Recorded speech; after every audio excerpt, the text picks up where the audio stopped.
The Fed15 podcast is presented by Serving Those Who Serve, a financial planning practice serving federal government employees and retirees all over the country. This podcast is for informational purposes only and is not intended to be taken as financial advice.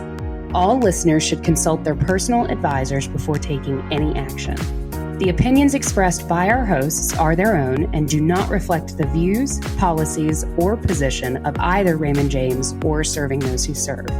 Securities are offered through Raymond James Financial Services, Inc., member FINRA SIPC. Investment advisory services are offered through Raymond James Financial Services Advisors, Inc. Serving Those Who Serve is not a registered broker-dealer and is independent of Raymond James Financial Services, Inc.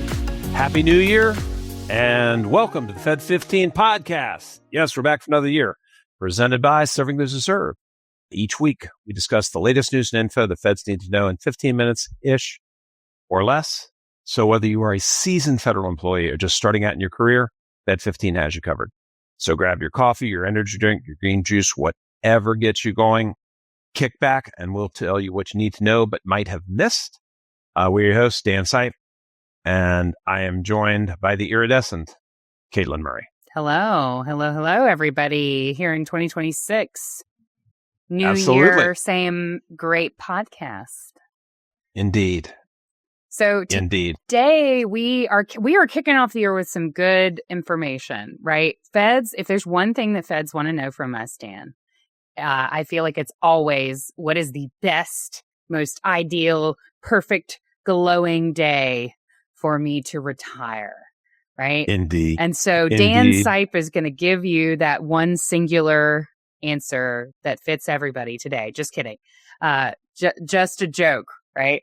Obviously, there is no perfect answer that fits everybody. Dan's going to talk through how you can assess how there might be more than one best date and what factors you need to kind of look for in that. But before we talk about that, I want to talk about a topic that comes up a lot of times in planning meetings with folks, and that topic is debt in retirement.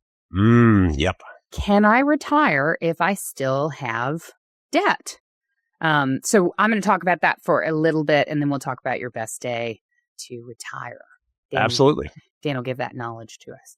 So, can you retire without debt, right? Many of our feds, especially here, now in 2026, many federal employees have mortgages, auto loans, credit card balances, things like that. And they want to know, can I retire, right? This is one of those areas where financial planning has really shifted over time because, if we were answering this question 30, 40, 50 years ago, it was realistic and in some cases advisable to pay your debt off before building up investment assets. When you have a mortgage that is double-digit interest rate, I know we all feel like interest rates are really high right now. Historically, they're closer to the 30-year average. But when you've got a 12%, 13%, 14% mortgage, it's kind of hard to retire with that, right? It's costing you a lot. So you do want to kind of direct more of your cash flow towards that. And this is a situation that a lot of our parents and grandparents may have been in where they were paying down that high interest rate debt. Nowadays, it's a lot more manageable because interest rates are significantly lower. And in some cases, you can actually be better off carrying that lower interest rate debt and building up your portfolio. So the objective when it comes to debt and retirement readiness is not exactly total debt elimination. What you want to have is sustainable cash flow. And in order to build that, you need a clear debt strategy. So you want to look at your FERS or CSRS income and TSP withdrawals from your portfolio, maybe outside of TSP, and kind of factor all of that in as well as the interest rate and the amount of your debt. So we want to start with, I would say, a total debt inventory, right? So what do you owe and to whom and at what rate? So make a list for yourself. You got a mortgage that's at 6% interest and you owe X amount of dollars on that, right? You've got a car loan, X amount outstanding balance, interest rate, etc., right? You want to make a list of everything that you owe to everyone who is not you so that you have a debt inventory. And then once you have that, then we start mapping out the other side. So what are your guaranteed income sources in retirement? FERS or CSRS, right? Social Security, if that applies to you. And then your planned portfolio withdrawals. This includes withdrawals from TSP, any IRAs you may have, brokerage accounts, whatever your sort of game plan is there. And if you're retiring or close to retiring, you should have a game plan for where you're going to pull income needs. That would factor in as well. Sure. You want to start stress testing long-term cash flow projections for inflation and interest rate changes. So when you are looking at kind of long-term planning, you want to be factoring, obviously, the mortgage payments, the auto loan payments, the credit card payments, whatever else you have.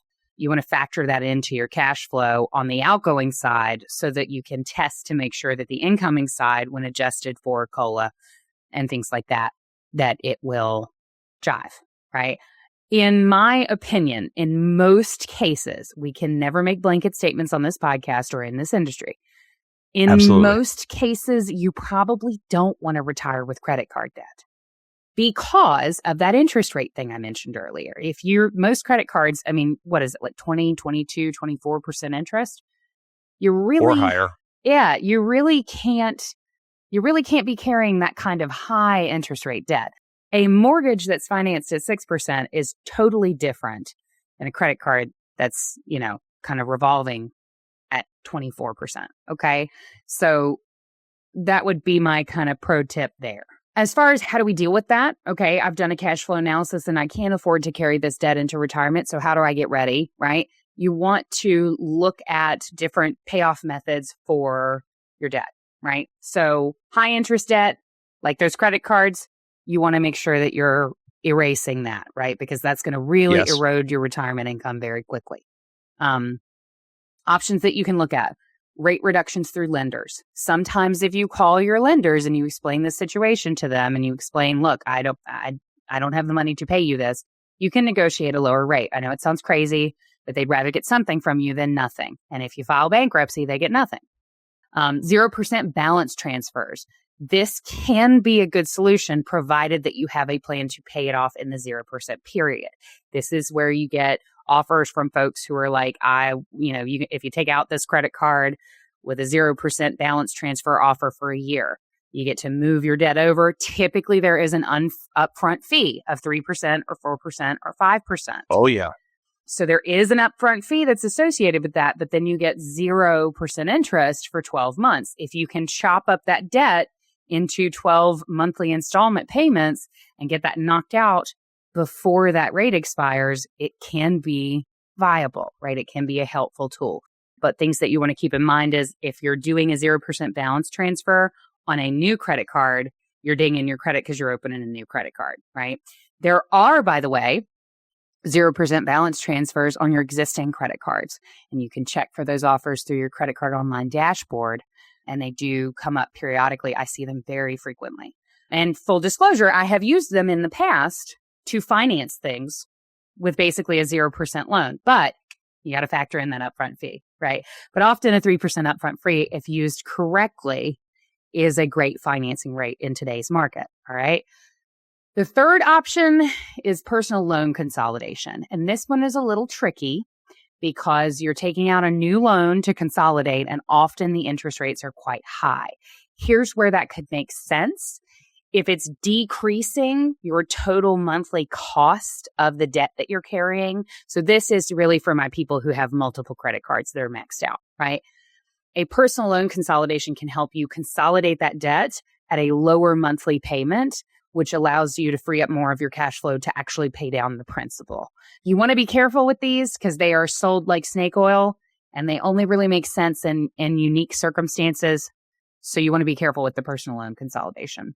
As far as payoff methods, you really got two main ways that you can go about doing it.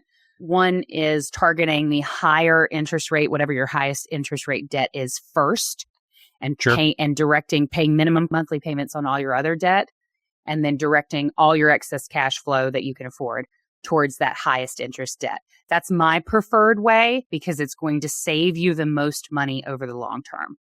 The other way of going about doing this, if you really need to motivate yourself and get yourself going, is to use the snowball method, which targets your smallest balance first to give you that, light bulb in your brain of, I paid off one of them. I can do this, and kind of keep you going and motivate you. And you really kind of want to know thyself to know which one of those methods is going to work for you. I'll take just a moment to talk about mortgages in retirement. Listen, everybody feels like interest rates are really high, right? Everybody feels like mortgage rates are really high. We're really closer to the historical average. I promise you can Google me on this, okay? If your mortgage isn't double digits, if your mortgage is like below 8%, you can make an argument for keeping that mortgage in retirement, depending on when the term, 10 years into retirement, you're probably going to be okay. You want to look at reasonable estimates for what your portfolio could earn, right? If you keep the funds invested versus what you would be saving on the mortgage payment by pulling a chunk of change out to pay it off. Think through pulling a bunch of money out of your TSP to pay your mortgage off, because you're not only sacrificing what that TSP money would have grown or would have yielded you had you left it invested, you're also paying taxes on that amount if it's a pre-tax TSP. So mortgage amortization calculators are really good at giving you a top level, here's how much interest your mortgage is costing you, versus future value calculators, which can illustrate with different interest rates what you could be earning in your portfolio. Obviously, you never want to count your chickens before they hatch, but there is kind of evaluation that can be done there. Student loans, kind of sounds crazy that you'd be retiring with student loans, but it does happen. Lots of people have different paths and lots of people go back to school. Again, it's kind of the same as a mortgage. You want to look at the interest rate. You want to make a good decision based on how much that debt is causing you. What not to do here, and then we'll wrap up this section. Don't just pull a huge chunk of change out of your TSP to pay all your debt off without looking at the tax consequences or doing the mortgage amortization calculator or doing anything else that the financial lady told you to do. No, don't do it. You want to make sure that this is a measure twice, cut once thing, right? If you pull a bunch of money out of a pre-tax IRA or a pre-tax TSP, you're going to face tax consequences. You could bump yourself up into a higher tax bracket, right? Absolutely. By pulling a ton of money out in 1 year.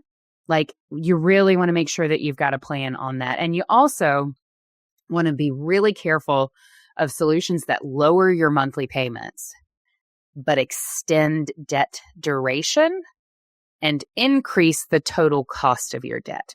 These are things like cash out refinances, long-term consolidation loans, and some of those other personal consolidation loans that I had mentioned earlier. Okay. So sometimes refinancing your debt extends the duration, also extends the amount of time that they're charging you interest.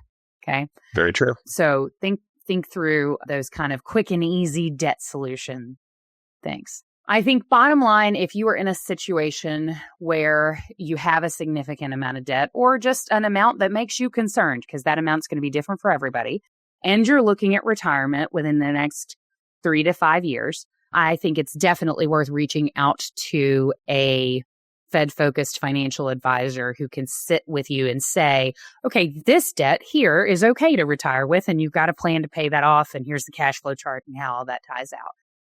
And then this debt is the price that you're going to need to pay in order to retire in the next 3, 4, 5, 6, 7 years, right? Absolutely. And here's a plan for us to figure out how you can attack this debt and not carry that into retirement, because that's not going to be viable. So as much as financial advisors love to talk about saving money and investing money and growing your money, it's also valid and viable for you to talk to financial advisors about managing debt and working with that side of the equation as well. And that's kind of a faux pas. Like, financial advisors don't mention it as much, but we really, very true. We really think it's worth talking about. So now that we've got our debt situation sorted, Dan, what is my beautiful, ideal, perfect date to retire?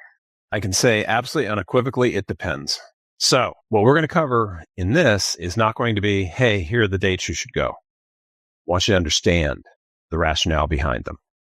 So why does a retirement date strategy even matter? So first, retirement date is going to affect your cash flow, your benefits, your taxes, and your leave payouts.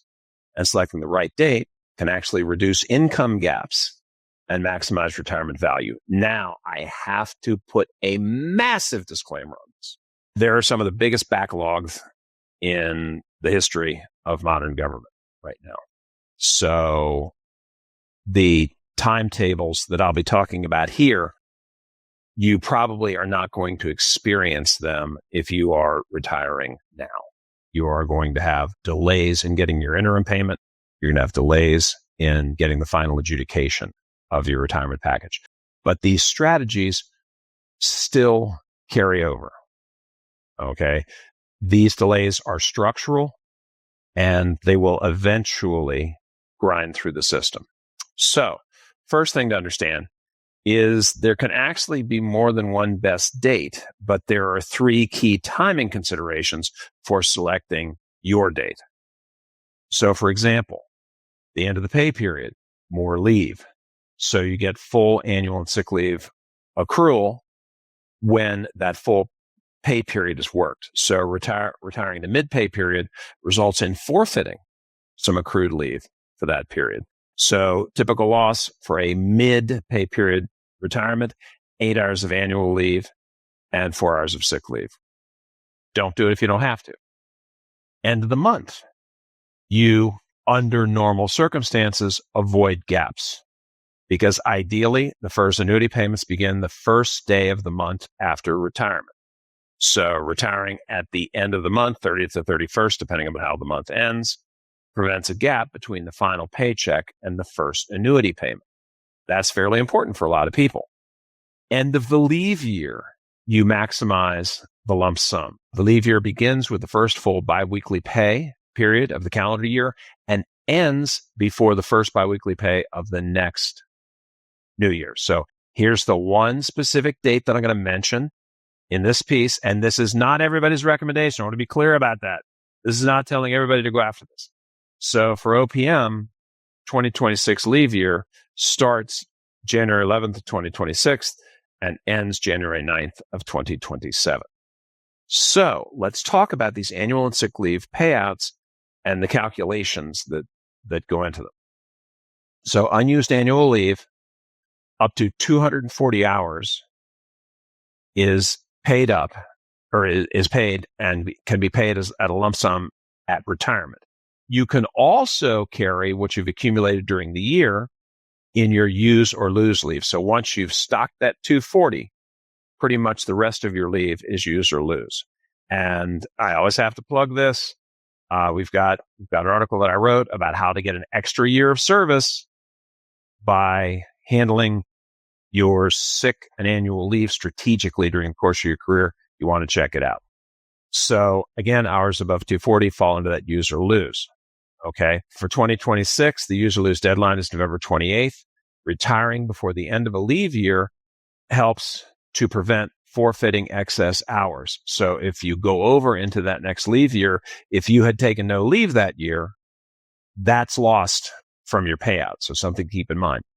Sick leave has no cash value at retirement, but unused sick leave increases the annuity calculation. And drum roll, there's no cap. So greater balances result in greater and higher lifetime pension payments. Again, hit that article on STWServe.com about how to get an extra year and you'll find it. So some other best date considerations. Agency-specific calendars may affect pay periods and leave accrual. Retirement paperwork deadlines may vary by agency. So find out, double check. Your personnel record should be reviewed for accuracy, start dates, promotions, pay increases.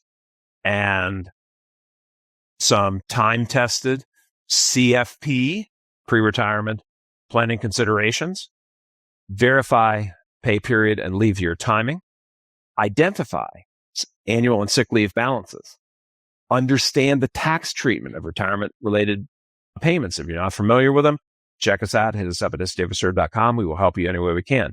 Here's a big one. I know this is going to resonate with you, Katelyn. Confirm your mental and emotional readiness for retirement. We have just finished one heck of a year for Feds. The hardest in my nearly 40 years. It is natural if you're coming into this year going, I can't take another one. I just can't do it. You need to make sure that you are making the best decision for yourself and not reacting to what is going to end up being an anomalous period for how Feds are being treated. Okay. Strategize before you separate. Best dates vary based on leave balances, financial goals, and personal readiness. Optimal timing can get you the maximum lump sum leave payout, the best pension start timing, and personal post-career goals. I can promise you, our buddy Ed Zerndorfer continues to write on the best days to retire. We will always have that available. But this is a little bit behind the curtain about what you should be thinking to put yours together to get to your individual, personal best day to retire. And that's what we got. Absolutely. Couldn't agree more. I think your best day to retire is based on a number of factors, many of which are quantitative, but some of which are qualitative. And just because they're qualitative reasons doesn't make them any less valid or important. So good word to the wise there, Dan. That is all the time we have for today's episode, but we will be back next week and next year to bring you all the latest updates that you need to make informed decisions about your career and financial well-being as a Fed. And actually, it's technically this year because this year is now next year. Oh yeah, but we're gonna be here next year as well. I'm in 2027. I'm not going away. Every day. There we go. And be sure to subscribe to this podcast on our YouTube channel. Hit that subscribe button or Spotify so you never miss an episode. And please remember to share it with your friends and colleagues. Now, for more information on the topics that we covered in today's show and more, be sure to check out our blog at blog.stwserve.com. While you're there, you can subscribe to our newsletter, The Weekly Serving, to get all the latest news for Feds delivered straight to your inbox every week. And don't forget the live webinars that we're running every single month. A couple you won't want to miss. Our Social Security webinar on January 21st from 11 until 2. And then our ever popular TSP webinar on January 27th, also from 11 until 2. Sign up for one, sign up for all, share it with your friends. They will thank you. Now, if you're looking for something more personalized, you can hit us up at meetings@stwserve.com and we'll sit down with you and walk you through your benefits, make sure you understand everything so you can make the best retirement decision possible. And I want to thank you for listening to this very first episode of the Fed15 here in 2026. I'm Katelyn Murray. And I'm Dan Sight. And we will see you next week, next year, maybe even next decade. I'm going big. Oh, absolutely. I mean, I'm just hitting my stride. Yeah. Dan will be in his robo suit. It'll be great.